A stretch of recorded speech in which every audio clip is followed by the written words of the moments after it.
That's 40 miles an hour. 45. This might look like the Neal A8 Pro Max you've seen before, but it isn't.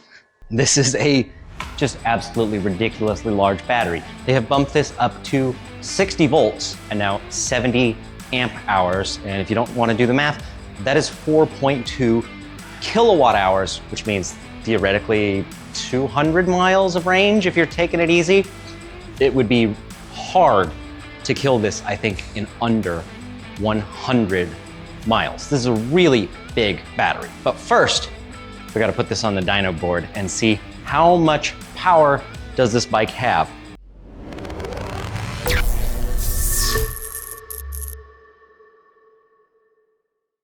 With 60 volts and a giant capacity battery, I'm expecting very minimal voltage drop, very high speed, a lot of torque.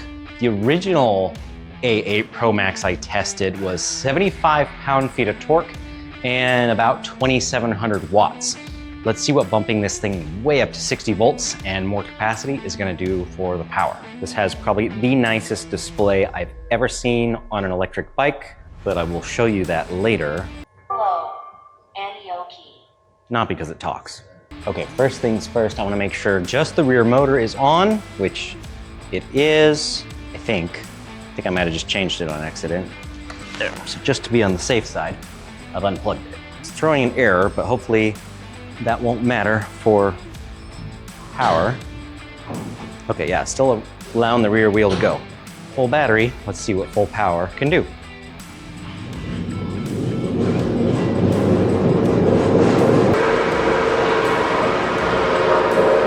The odometer's reading a little bit fast, 48 miles an hour on the dyno, which is real. Was reading about 52 on the screen, but definitely has the RPM to get well up into the high 40s. Those numbers are looking quite a bit higher than the original bike. I think those are accurate, but I'm gonna double check the chart here. And yeah, that looks really good. So this is just a single motor. We're gonna have to double these numbers, but I got, for torque, for a single motor, remember the original was about 75 pound-feet? I got 45.89 pound-feet. In other words, over 90 pound-feet of torque. And for wattage, I got a peak of 1,920 watts. Per motor, let's add these up exactly. So that's given us 91.8 pound-feet of torque, 3,840 watts. Now on our dyno board, that is going to put it here, making it the most powerful dual hub motor bike I've tested. So above the original Neal A8, above a Ridstar Q20, above a Romeo Pro 2, that is just a very fast bike. But before I leave it there, let's do a quick comparison.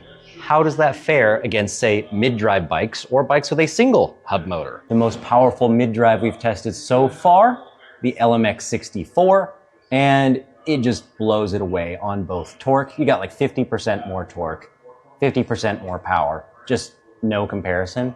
Now, this is a much lighter bike, more trail-capable bike, but obviously the Pro is heavier and faster. If we go over to single hub motor bikes, surprisingly, the Lyric Graffiti with its 8,000 watts, it actually has more torque than that by just a hair, which is kind of crazy to think about, but obviously far less wattage. But that does put it well above everything else with single motors. So not only is this at the top of the board for dual hub motors, but it's either at the top or close to it in every other category, unless we go to electric motorcycles, in which case they're gonna destroy it. It would basically be at the bottom of the list compared to electric motorcycles.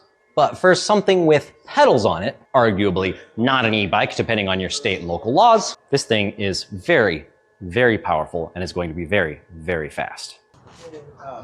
Oh, no. Oh, it's so stiff. Somebody cranked the fork all the way.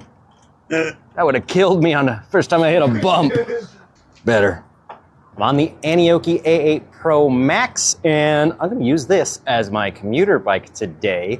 I'm gonna ride this thing the 12 miles or so home, and let's see if we can't get this thing up to speed, hit some back roads with it, have a little fun. Let's see, definitely want both motors on, and assist level up to 5. Maximum power. Oh yeah. Let's use our turn signals. I like that they have a motorcycle style button for the signals. Feel a nice click even with the even with gloves on. Whoa, a little burnout with the front wheel. Oh, you know, we got a nice steep hill right here. This isn't necessarily on the way, but I usually go to this steep hill to test other bikes. This thing has a crazy amount of torque. Let's see how it does.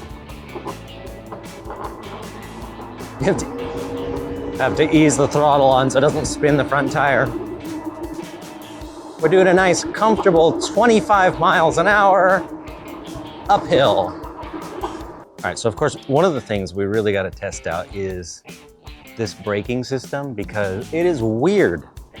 It's crazy how big the brakes are. So we've got 12 pistons just on the front, but the weird part about its setup is that your right brake goes to the rear wheel like normal. I'm gonna slow down a little bit, stay in the bike lane for just a moment so you can actually hear me. But then the left brake is linked to both front pistons, or both front calipers, all 12 pistons, and it's linked to your rear brake. So if you just want to keep things simple, you squeeze the left brake, you're getting a ton of front braking and some rear braking. So you just can squeeze that one. But if you just want to slide the tail end of the bike, you gotta squeeze the right one. So it's a very weird system, but it works. That's 40 miles an hour. 45.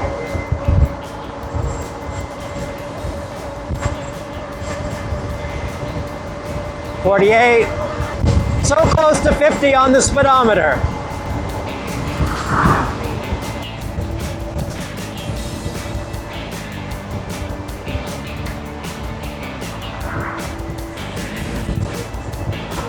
The only downside I can foresee to this unique braking system is that you do have a lot of places for potential air leaks. Air leaks, of course, are what cause the brakes to go soft, and then you have to bleed them. So it's got so many connections. You got to keep everything nice and tight and make sure you don't have problems. So when it's working, it's going to work great. So here's the front brake. See, that's like a nice controlled stop. Front tire, rear brakes, just everything is definitely biased towards the front, which is actually what you want. I know this thing isn't really made for off-road, but I thought, let's take a slight detour here, hit a little bit of a trail, and just see how comfortable the suspension is. You at least have a compression adjustment that you can access quite easily. Unfortunately, the air adjustment is not easy to access. You have to loosen up the stem and shift it off to one side so you can actually get to it. But it's not like you're gonna be tuning this fork all the time. It's not like a mountain bike. You kind of set it and forget it. And surprisingly, that was actually quite comfortable. More so than I thought it would be. So, I don't know if they've made changes between this and the last Anioki bikes, but that felt nice.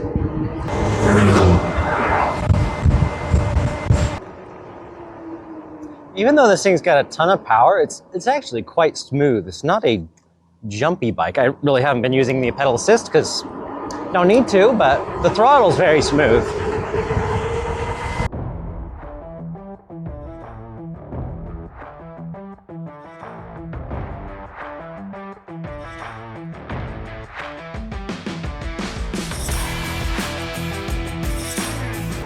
I'm gonna have to remind myself of how accurate the dyno run was, at least for the speedometer.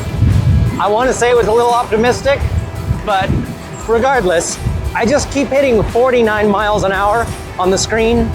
So if there's a chance I'm gonna hit 50, this is it. So let's try it.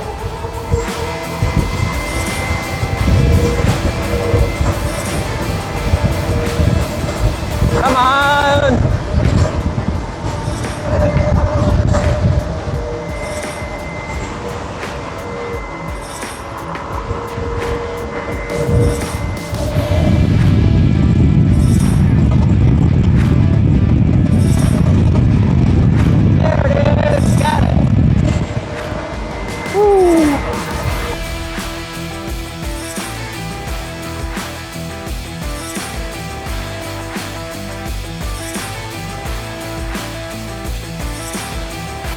Well, my first impressions are that the bike is very stable, very smooth.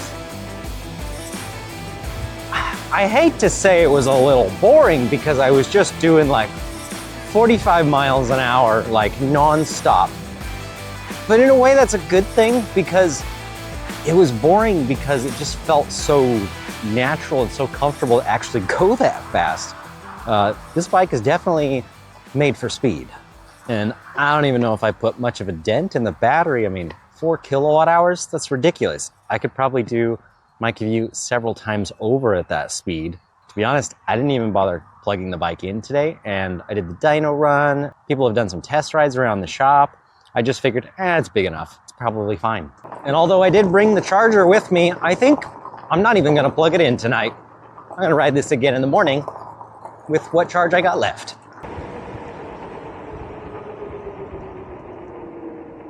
If there's one mistake I made on this ride, it was using my bicycle helmet. This thing does go fast enough. You probably should get something a little bit better. I did notice yesterday I was riding home. It was in the evening. There were lots of bugs out. Hopefully I don't have that problem this morning. And I'm very thankful I had glasses on. But I did get a few bug hits to the face. And at like 45 miles an hour, that hurts a little bit.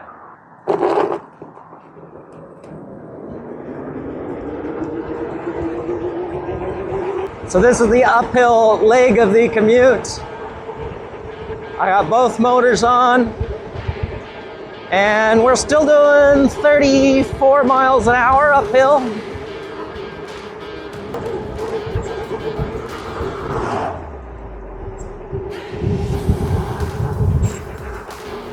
Come on, people, I'm on a bicycle.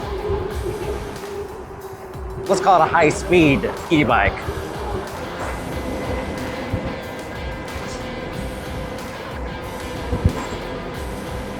That was a nice little cruise, and can I say the bike is pretty solid from everything I'm feeling so far.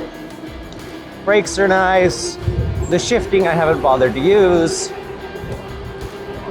The thing goes so fast that I can't really pedal. You can really only pedal if you're doing the normal e-bike speeds, like 20 miles an hour or less. I like the feel of the turn signals and the light buttons. I think what I like most about the bike is that it's just very comfortable at high speeds. You don't feel like you're even going fast. It just feels normal. But my favorite part, of course, is that the battery is so big that range is just no longer a factor. You can go wherever you want on this thing. Whether that's multiple days of long commutes, I don't know, maybe a day out doing deliveries, or maybe just long bike rides. I mean, this really opens up the options instead of the 20, 30, 40 mile range that we're kind of used to on the average e-bike. You know, what if you can go do rides that are 100 miles, 150 miles? That's a lot of places. Those are distances that most people wouldn't even drive to on a regular basis. Now, at first glance, basically the things you see on this are absolutely massive, ridiculous brakes. Ridiculous in a good way. I mean, 6 giant pistons. Look at the size of this adapter. And these rotors are just, they're so big. I hope this is coming through on video, how ridiculously big these are. And the pads are huge. They gotta be twice the size of normal bicycle pads. And you got twice as many up front. Just crazy braking. And we have these nice tires, which are way heavier duty than your standard bicycle tires. Of course, we've got very nice turn signals in the front and in the rear. Nice that they put them on both. Nice tactical buttons here. You can really feel the click even with your gloves on. Headlight button, horn, quite loud. I did mention that the brake system is a little complicated, and this is what I mean. Front brake lever goes down to this splitter, and then from there it splits off in 3 different directions. You have one going to your left side caliper, one going off to the right side caliper, and a third one going all the way back to the rear caliper. So yes, you have 2 hydraulic lines running back to the rear caliper. So a total of 4-ish hydraulic lines altogether, because you have 2 back here, 2 up there. There's just a lot going on. So far for me, it's working, but I do have concerns with the complexity that an air leak could be more common. Time will tell if that's actually the case or not. So far, from my riding, they're working well. Normally, I expect the off-road handling to be horrible on something big and clunky and heavy like this, and it actually wasn't that bad. I didn't do a ton of off-road because I know that's not what this is really made for, but it did better than I expected. And surprisingly, we do have some adjustable shocks in the rear, and you do get an air adjustable front fork. Like I said, the only problem is the cap is like buried underneath the handlebars here. It's a little hard to get to without loosening stuff up, but it's not like you need to adjust that all the time. But back to what I was saying, which is at first glance, you look at this and you see big, massive brakes. And then you see that it has dual motors, and then you see that it has a huge battery. And you'd think that's all this bike has to offer. Big brakes, big battery, big power. But there's one more thing they did that I did not expect. The highest resolution, fanciest display I have ever seen on an electric bike. The only thing I have in this entire shop that is a step up from this screen would be the touch screens on the Naxion bikes. So we have the main screen, like a normal e-bike, it's just very high resolution. So changes colors for our different assist modes. We can change from rear motor to front motor to both. Now, if you go to at least setting 3 on the assist, it just automatically turns both motors on. Here's our battery gauge down here. But if you look up in the corner, you can see there's a little record button right there and something that looks like an SD card, because yes, this actually has a built-in dash cam as well. So you can pop an SD card in there, you can record, which on a bike that can go this far, this long, and it's something you might actually use on a daily basis for commuting. I think having a built-in dash cam is not a bad idea. We do have the assist levels over here. We also have buttons right here. I don't know why you'd need to use those, but they're there. But if you press this one, now you can see we have an entirely new menu. So we have a record button. So here is the screen showing the front camera. That is pretty cool. Let's go back to our menu here.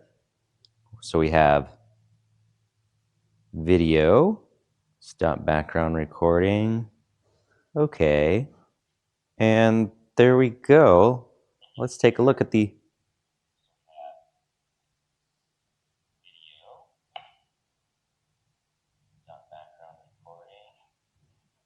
It even has audio built in. So we can review that. We can also go down to music. So we can connect our phone as a Bluetooth device, and this is also a built-in Bluetooth speaker. And then if we go over to settings, now we have all of the normal bike settings and a lot more. So loop setting, choose a loop recording time, 1 minute, 3 minutes. So that means that this is just gonna continuously record all the time in 1 minute sections. Backlight, brightness, mileage units, sleep time, gear mode. I haven't messed with that. Oh, you can do 3 pedal assist or 5. Okay. Automatic cruise.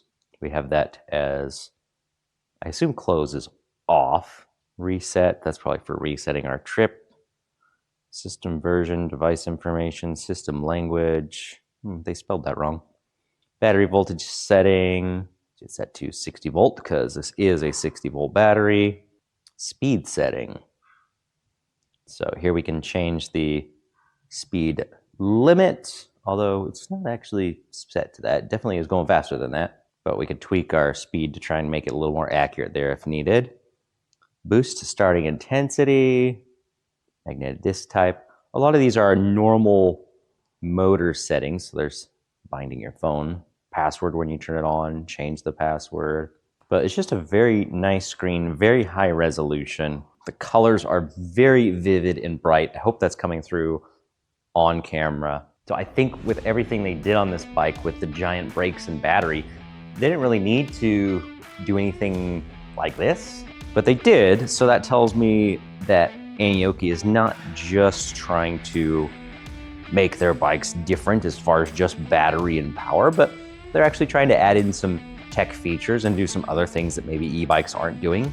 I would love to see more displays like this on bikes, things that are not requiring apps, they're not requiring your phone, but you can connect it for things if you want to, and it adds some very useful functionality. I think the dash cam is definitely a big one. That's realistically something I would use all the time. I would just leave it on, let it run. So there it is, the Anioki A8 Pro Max all-wheel drive. Again, this is a 60 volt, 70 amp hour battery. You're never gonna have to worry about range on something like this. This truly could be a vehicle replacement, even for those extra long commutes, 30, 40, 50 miles, not a problem.